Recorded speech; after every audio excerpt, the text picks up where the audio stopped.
that's when I realized that John and Carolyn's death was just scratching the surface on so many other dark stories and events that follow the Kennedy family. There's assassinations, scandals, affairs, secrets, even a lobotomy.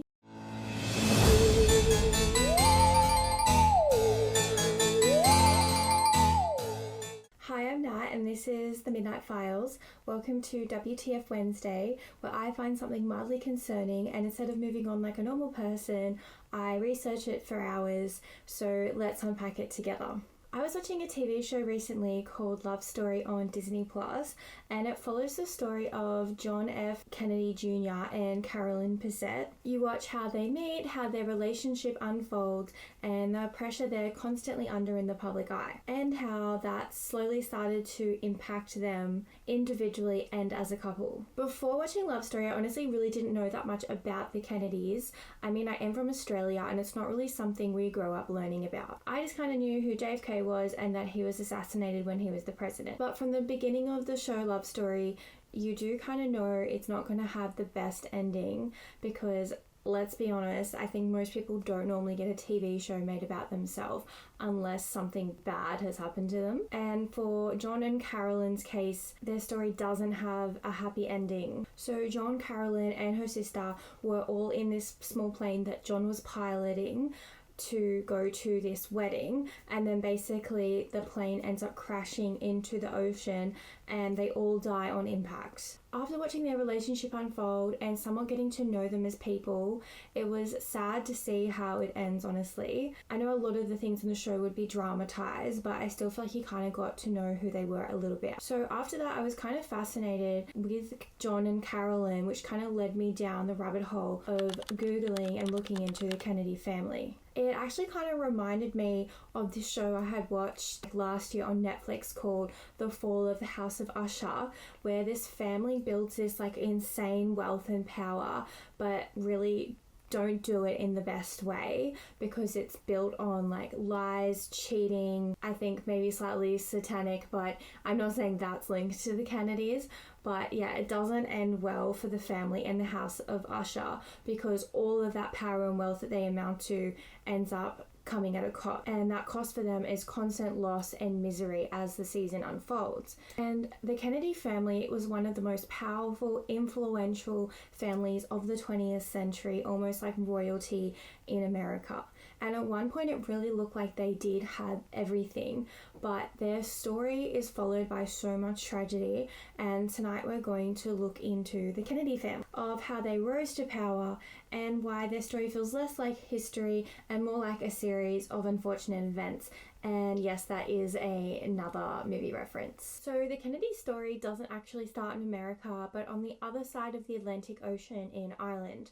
And the family descends from Irish immigrants Patrick Kennedy and Bridget Murphy, who had fled Ireland during the Great Potato Famine, which started in 1845. And just a quick note on the potato famine. So basically a disease wiped out the majority of the potato crops in Ireland, and it wasn't like they didn't have food. They still had food that was fine to eat, and grain and all these other options, but that was being sent out of Ireland into Britain. So a lot of the Irish people were starving and suffering, and that meant that millions of people either died or left Ireland because the Irish government weren't looking after their own people at the time. So we can see why Patrick Kennedy and Bridget Murphy decided to leave Ireland, and they arrived in Boston, Massachusetts in 1848 by boat, and they arrived on these ships called coffin ships. And the reason why they were called coffin ships wasn't because they were shaped like a coffin, it was because so many people died on board the boat on its journey to wherever it was going. And I mean, that just would have had to been so grim, traveling such a long journey on a boat like that where people were just dying around you. So the couple ended up settling in Boston, where Patrick worked as a cooper, which is a barrel maker, and Bridget ended up taking on a variety of different jobs over the years. Something that I feel like that's important in the Kennedy story is that they were Irish Catholics, and at the time that actually mattered, because Boston where they ended up was predominantly a Protestant city. And because of that, they faced a lot of discrimination. They had a lot of limited access to opportunities,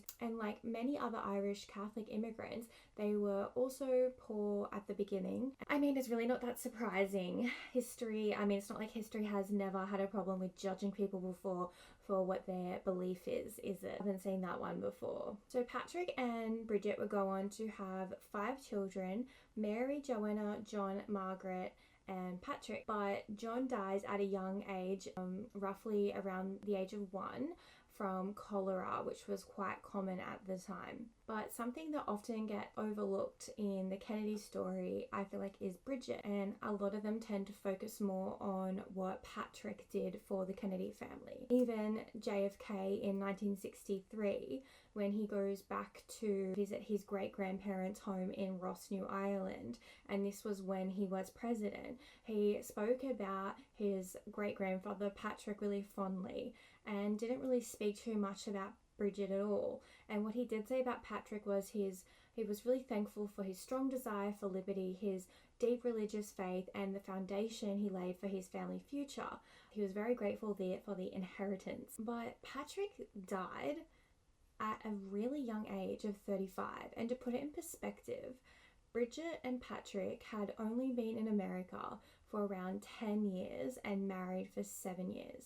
So of course he definitely had a part in making the family what it is today, but he wasn't really there for that long, and he didn't have that much of an impact on his children because he died when they were so young. And it's actually Bridget that had more of an impact on their children. He died from either consumption, known today as tuberculosis, or cholera. I couldn't get a definitive source to say which one, as the records at the time are really not as they are today. Bridget was left to look after 4 children on her own in a foreign country that she hadn't been in for too long, in a city that was mostly anti-Irish Catholic environment. At the time too, Irish women like Bridget were often dismissed or looked down on, even times being called biddies, which was basically a term used for domestic servant. She started out working as a maid and later became a hairdresser in a Boston department store before the Civil War began. And then it was said later on, I think maybe after the Civil War, she went on to become a really successful entrepreneur in her local community, owning a grocery store in East Boston, investing in property, renting out apartments, most likely to other Irish immigrants like herself. And this is why I think she deserves so much more credit than she was ever given, because she was a single parent raising 4 children after losing her partner in the 1800s, a time that would have been incredibly difficult. And somehow she still managed to build something that was actually stable and successful, and she created this foundation that allowed her children to actually thrive. And I don't feel like that women get enough credit in history. So while most people like to remember Patrick as the foundation of the Kennedy dynasty, it was actually Bridget who held it together and deserves way more than she was ever given. One of Patrick and Bridget's sons, Patrick Joseph Kennedy, would become the next step in the family's rise to power. Patrick was born in 1858, and that was actually the same year that his father passed away, so he didn't know his father at all. And he grew up watching his mother build a life of really nothing, and he didn't waste that foundation his mother built for him. Patrick J. Kennedy went on to marry Mary Hickey, who was also from an Irish immigrant family, and together they ended up having 4 children: Joseph P. Kennedy Sr., Mary, Margaret, and Francis. So Patrick J. Kennedy became both a successful businessman and a Boston politician. He built wealth through a variety of different ways, through network of bars, alcohol-related businesses, which also helped him gain local influence in his community and connections. He also kind of had that charismatic kind of way about him, and he knew what the people wanted to hear, and he used that to his advantage. And he ended up running as a Democrat and being elected into the Massachusetts state legislature in 1884. He was one of the first Kennedys to hold public office and power. I swear this is something in the Kennedy genes, because they all seem to know exactly what to say and the people just eat it up. And honestly, I just feel like so many of them end up succeeding in whatever venture it is that they're going into. So he wouldn't end up being the richest Kennedy or the most powerful Kennedy, but he definitely opened the door for the Kennedys to get into politics. And because of Patrick came his son Joseph P. Kennedy Sr., the man who wouldn't just build the wealth for Kennedy, he would turn the Kennedys into a household name, but it's also a name that is tied to so much tragedy. Joseph P. Kennedy Sr. was born in 1888 into a family that had already begun its rise to power because of his father, Patrick J. Kennedy, and he was surrounded by influence, ambition, and opportunity from a very young age. And Joseph had some really big goals himself. That started with university. And where else would he go living in Boston at the time? To a prestigious Ivy League school called Harvard. Now, Harvard, it was competitive, but not quite in the same way as it is today, because back then getting into Harvard wasn't just about your grades and extracurricular activities.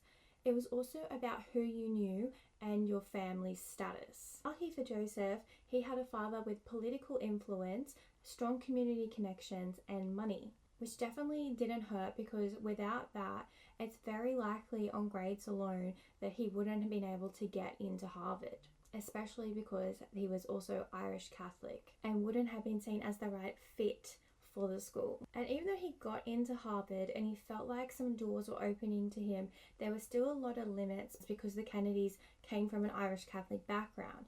And even in the early 20th century, in America, when he was at Harvard, they were still discriminated against, and that meant exclusion from some of the most powerful social, financial circles. And he never really felt like he was accepted by his peers, and there's a lot of clubs at Harvard that Joseph would never be able to be a part of, not because he didn't want to join them, but simply because he would never be invited because of his background. And you couldn't just simply sign up for a club, you had to be invited to these specific ones. At the time, Boston's elite was really dominated by what they were known today as the WASP, which is the White Anglo-Saxon Protestant group. It wasn't an official organization, but it really might as well have been, especially in like the social circles. They were the old money, the Protestant American elite, controlled opportunities and decided who belonged and who didn't. And if you were Irish Catholic like Joseph Kennedy, you were automatically on the outside looking in. If you think about it today, in today's standard, it's just so wild to think about that was even a thing that people had to go through, because it's a religious group who thinks they're better than everyone else. And doesn't that kind of go against the whole premise of their religion and like accepting and being kind to people and not judging people? And like, you know, it's not like Joseph came from poverty either. He was actually from a pretty well-off family at the time.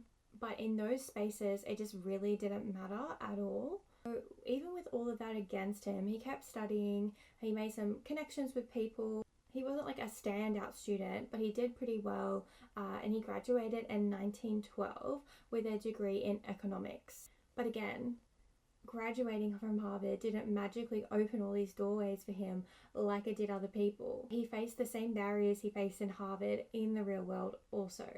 And honestly, it just felt like at this point in his life, he just really couldn't catch a break, all because of where his background is from. So naturally, like any stressed out 20-something that can't seem to get a job anywhere and has a very convenient safety net, he went straight to his father for help. And through his father's connection, he actually managed to get a job in banking. And to be fair, once he had the opportunity, he didn't waste it. He moved quickly, and by the time he was 25 in 1914, he became one of the youngest bank presidents in the United States, taking over the Columbia Trust Company in Boston, which also was not so coincidental as it was the only Irish-owned bank in Boston at the time. So yes, he did get help getting in the door into banking. The bank he was working for really wasn't thriving. He was actually really struggling and was at risk of being taken over. And he actually played a major role in turning it around and saving the bank. And he proved that he could actually do the job. So now that Joseph had the makings of a successful career, he started looking into other avenues of making money, gaining power, and one of those was who he could marry. Rose Fitzgerald was born in 1890, and she was raised to be deeply religious and had a real love for music, especially the piano. She wanted to study piano, history, languages at Wesley College, where there were more academic freedom, you could have more independence, critical thinking. But no, Rose's dad, John Fitzgerald, said, no daughter of mine will be studying at a Protestant school. So instead, Rose was sent to the convent of the Sacred Heart, and then later to a convent boarding school in the Netherlands called Blumenthal. I felt kind of bad for Rose, honestly, because she really doesn't get to say much in her life at all. And she says later in life that not attending Wesley College was something she always felt really sad about. But on the other hand, she has said that she believes her religious training at the convent school really helped shape the foundation of her life. So basically, she was making the best out of a bad situation, and she was already really religious. It does make you wonder though, kind of like, where would Rose be if she wasn't forced to go to a convent school and she could have made her own decisions for herself? Clearly she had a talent for music and she had a genuine interest in history and languages. Sometimes I think we forget about how lucky we are in this day and age to have freedom to choose our own path, because for us the hardest part is figuring out what we want to do, not asking for permission to actually do it. Well, for the majority of people, I'd say some people kind of go through some hardships like that, but majority of people. And then when Rose finished studying in the Netherlands, she returned back to Boston, but again, she didn't get to do whatever she wanted. She then had to start accompanying her father in all of his political engagements, again putting aside her own wants. So you can kind of see like this pattern in her life where it's just slowly preparing herself for what's to come, a life of being a politician's wife and living constantly in the public eye. Rose came from one of the most powerful political families in Boston. Her father, John Fitzgerald, more commonly known at the time as Honey Fitz, was the mayor of Boston at the time when Rose and Joseph met and started dating. Honey Fitz was known for being charismatic, deeply influential figure in the Irish American politics. He served as the mayor of Boston twice, and during his time in office, he worked on modernizing infrastructure, improving public health, and trying to manage tension between different social and ethnic groups, which, to be fair, was a big job. His time in office was pretty standard for that era. Before he was the mayor of Boston, he served in the US House of Representatives and later returned to Congress back in 1919. Joseph and Rose actually met through the tight-knit Catholic social circles in the early 1900s, and it's believed they first met at the Old Orchard Beach when Rose was only 17 years old. But Rose's father didn't approve because she felt she was far too young at the time for a serious relationship. So what do you do when your father tells you to stay away from a boy you like? You do it anyway and hide it. The two of them began meeting in secret, having little rendezvous behind the scenes, which actually was pretty controversial for the time, especially given how religious they were. The families like the Kennedys and the Fitzgeralds were moving in the same circles, just not on the same level yet. And Honey Fitz's hesitation wasn't just about Rose being too young. There was definitely more to it. He didn't think Joseph was good enough for Rose. More accurately, he didn't think he had the right social standing. But Joseph really wanted the relationship to work, and as he started finding success in banking, things began to change, because it turns out Honey Fitz didn't just warm to Joseph, he warmed to what Joseph could offer. And with the more money and more influence and a clearer future ahead of him, Joseph started to look less like a risk and more like someone that could actually elevate the Fitzgerald family even further. After several years of dating and Honey Fitz finally on board with the idea of Joseph, they ended up marrying in 1914 in what became more than just a union of two people. It was a union between wealth and political power. It's hard not to wonder and question the motives of Joseph. Was this really a love story or more of a strategic move into Boston's most powerful political families, especially when you consider that Joseph courted Rose roughly 7 years, and then he would go on to have numerous affairs, with some of them being quite public while they were still married. In the 1920s, Joseph decided to go into a new venture, the world of the stock market, And at the time, that was largely unregulated and insider trading wasn't illegal. Market manipulation was really common. Joseph understood how the system worked and, more importantly, how to use it to his advantage. He made enormous profits during this period of time. In the early 1920s, Joseph Sr. joined the stock brokerage firm Hayden Stone & Co., where he became an expert in the then unregulated market, a system by today's standards wouldn't just be considered unethical, but outright illegal. Then in 1924, Joseph Sr. was hired to protect the Yellow Cab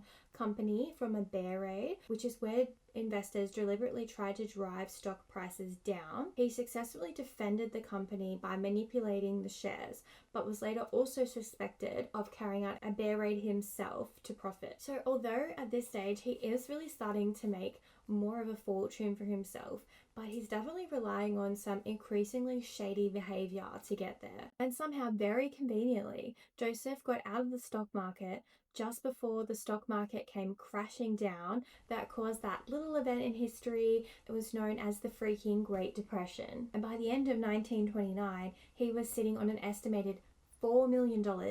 Today, that is around $75 million, which is very impressive timing.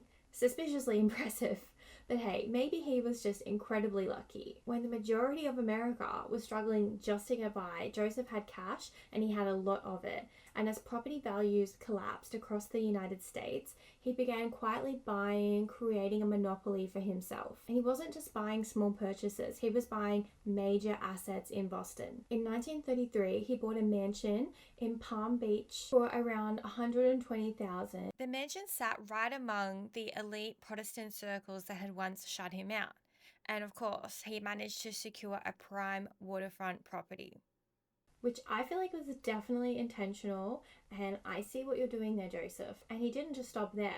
Through the 1930s and the early 1940s, Kennedy expanded into New York, acquiring commercial buildings at what were essentially Great Depression prices. He was definitely in a position to buy up properties because he knew the market would recover and make a lot of money when it did, and you can't really blame him for that. But at the same time, he was buying when most people had literally lost everything. People who didn't have much of a choice but to sell. It was definitely a smart business move for Joseph, but it also meant building a lot of wealth while lots of other people were struggling. And when you add in things like insider trading and the timing of those real estate deals, it starts to feel like he might have been picking up a bit of bad karma along the way. And then in 1943, what was said to be one of his most strategic purchases, he bought multiple properties around 59th Street and Lexington Avenue in New York for around $1.9 million, reportedly putting down only a fraction of that in cash of around $100,000. He used leverage, borrowing heavily to control high-value assets, a strategy that would allow him to expand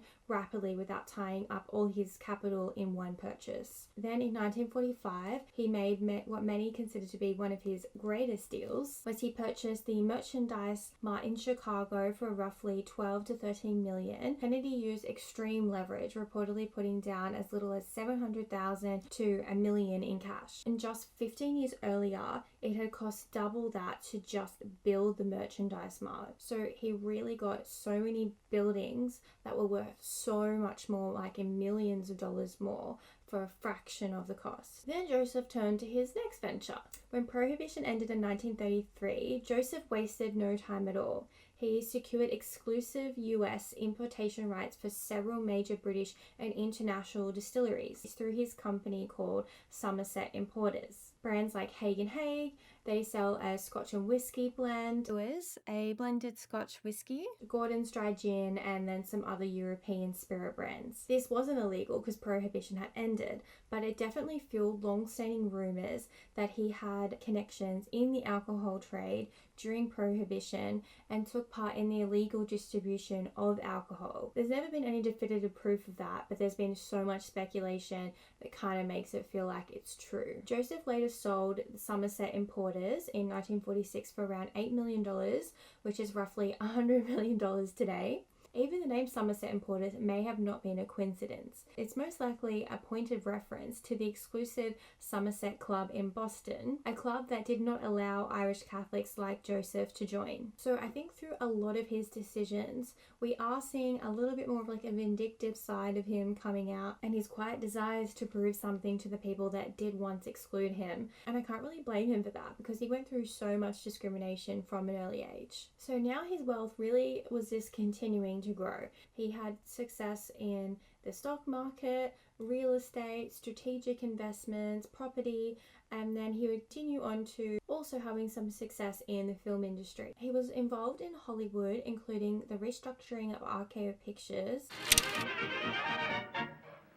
And by the end of the 30s, it was estimated that by short selling and reinvesting real estate during the Great Depression, his fortune was around $180 million, which is around $4.23 billion today. It's just insane that he managed to get that amount of wealth. Now, while Joseph was making some big money, he was also making some pretty big decisions, mainly in the form of multiple affairs. In the late 1920s, he moved to Hollywood so that he could be with his mistress, Gloria Swanson, while still very much married to Rose, who was at home at the time looking after their 9 children. And Joseph and Gloria weren't exactly subtle about their affair either. They were seen out together, openly acting like a couple. We can't not mention that Gloria was also married at the time. And just to make things even easier for the couple, Joseph definitely had a hand in getting Gloria's husband sent off to work in Europe, so they could gallivant around Hollywood, walking hand in hand like they weren't married to other people, weren't cheating on their partners openly. Joseph didn't just get involved in Gloria's personal life by shipping her husband off to another country or another continent. He got involved in her career too. He backed her film queen Kelly too, and encouraged her to invest her own money into the project, and positioned himself right in the middle of production, which in theory sounds great, except the film went wildly over budget, production fell apart, and it was never properly released to the US. So now you've got a half-finished film, a lot of money gone, and Gloria's reputation taking a serious hit in Hollywood. Hollywood was already shifting from silent films to talkies at the time, which didn't really help, but this situation definitely didn't do her any favors either. And then just like that, Joseph was done. He was done with Gloria, and he ended their relationship and went back to his wife and kids and carried on like nothing had happened.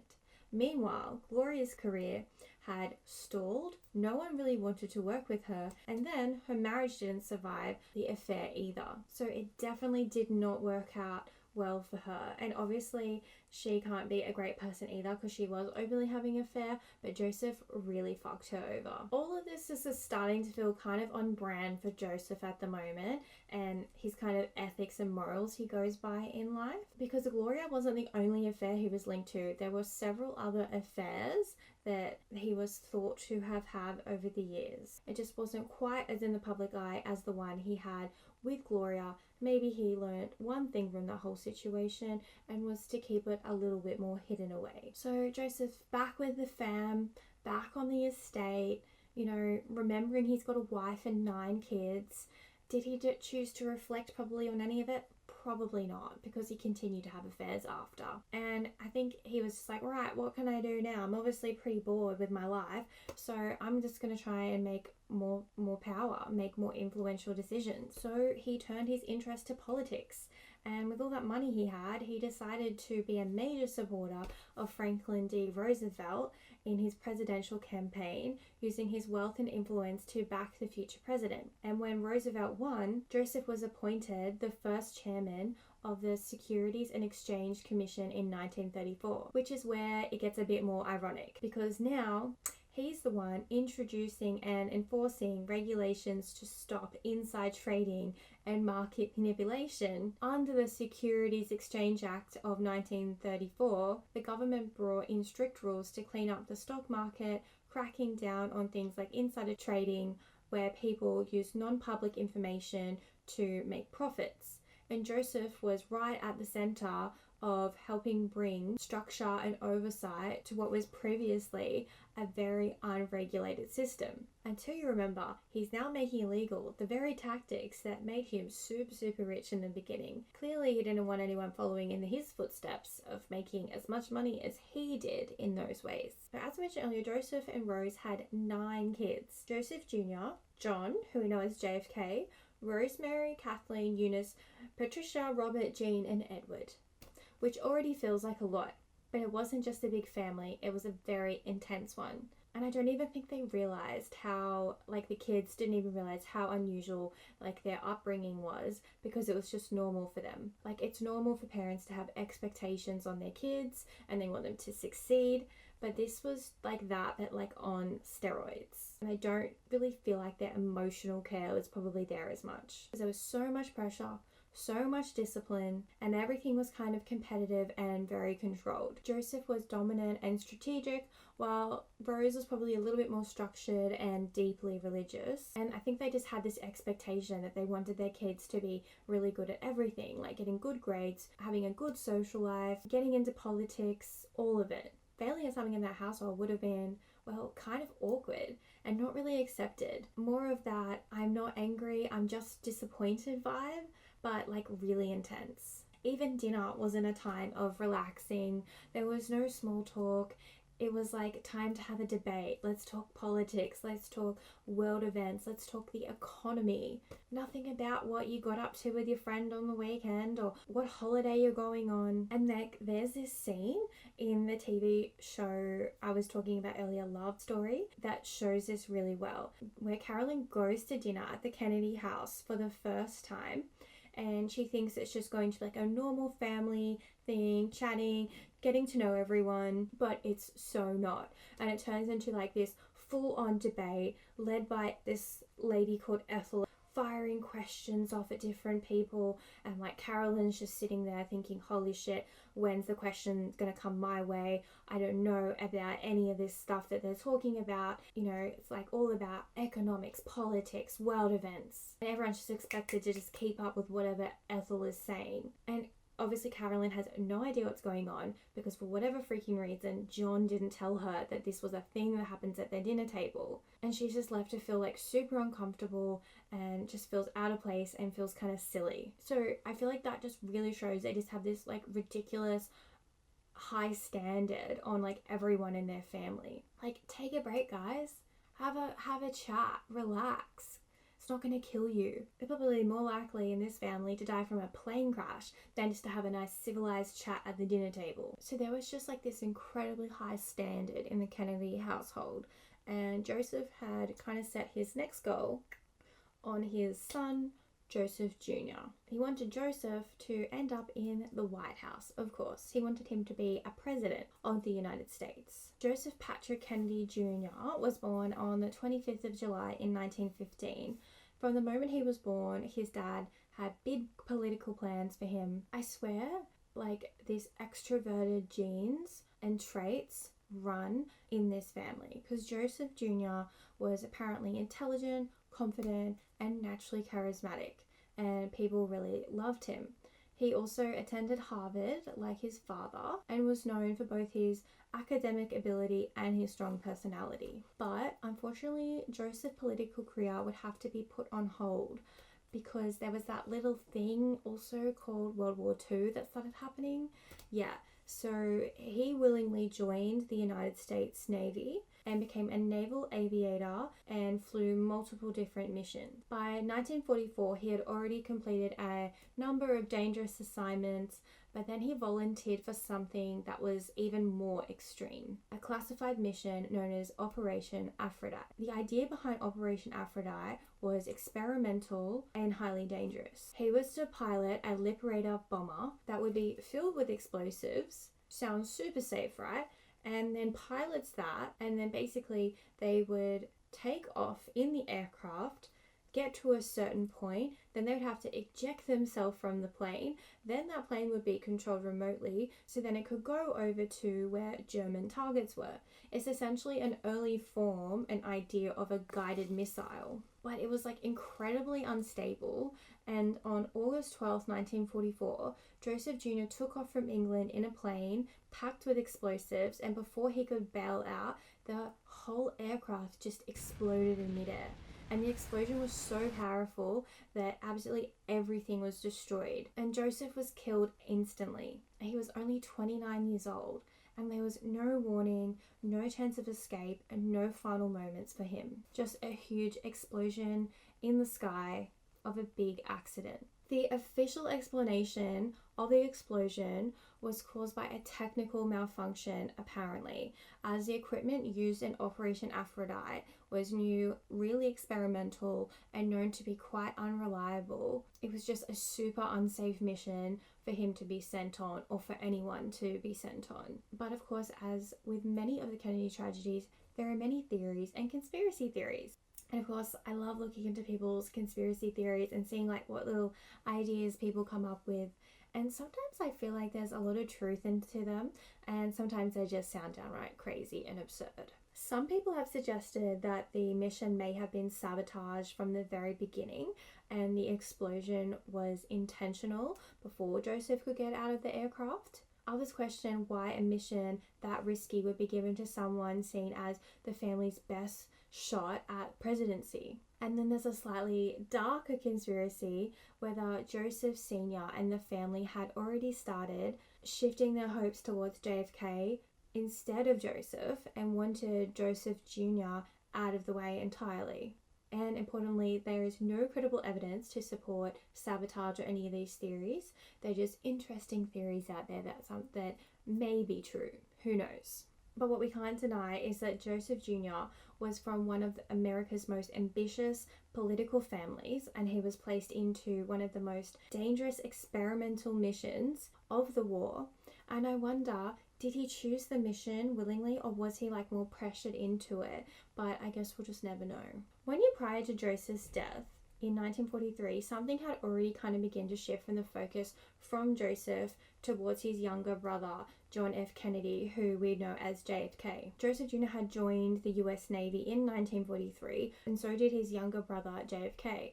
But JFK was serving the US Navy in the Pacific during World War II, a slightly different area to where Joseph was serving, and JFK was in command of a patrol torpedo boat. On the night of August 2nd, 1943, in the waters near the Solomon Islands, his boat was struck and cut in half by a Japanese destroyer. 2 of his crew died on impact, and the rest were thrown off the boat into the dark ocean, injured, disorientated, and miles from safety. I mean, I would just be thinking about sharks. Like, I'd be stressed out. I would not want to be stranded in the ocean like that. But this is where JFK becomes a war hero. Over the next several days, he led the surviving crew through open water, swimming between small islands, including Plum Pudding Island and later Olasana Island. At one point, it was said that JFK swam for hours, towing a badly injured crew member with a strap clenched between his teeth. He continued to swim out into the open water at night, trying to signal at passing Allied boats, but was not having any success, and no one was noticing him. So he is trying to get creative on how he could get help and how they could get rescued. And what he managed to do was get the help of 2 local Solomon Islanders to pass a message he had carved into a coconut shell, and he needed for the Solomon Islanders to give this coconut shell that was stationed on Nauru Island, where they were, to Allied forces that were on coast watch on that island. And I think it was like a mix of New Zealand and Australians. And he was just hoping and praying that that message would get to them without them being discovered by the wrong people. He carved into the coconut as much as he could, and it said, Nauru ISL, Commander Native knows post it, he can pilot 11 alive, needs small boat, Kennedy. And days after this, as they were just kind of sitting there hoping and praying again that they received that coconut shell and they were going to get help, they were rescued. And like that story just spread so fast that this young naval officer, leading his men through endurance, determination, and he managed to save everyone, really created this like really positive war hero kind of image for JFK. So now we've seen a pretty shady rise to power, cheating, and Joseph Jr. killed in a plane crash. And what follows after this starts to feel less like a coincidence and more like a never-ending series of bad events. Next week we will delve into even more craziness, assassinations, more affairs, a lobotomy, and yes, somehow more plane crashes.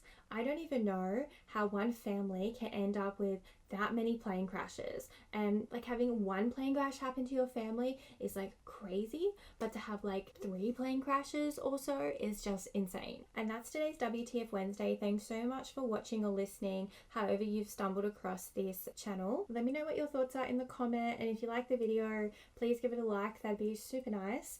And I'll see you guys next week in the next one for part 2.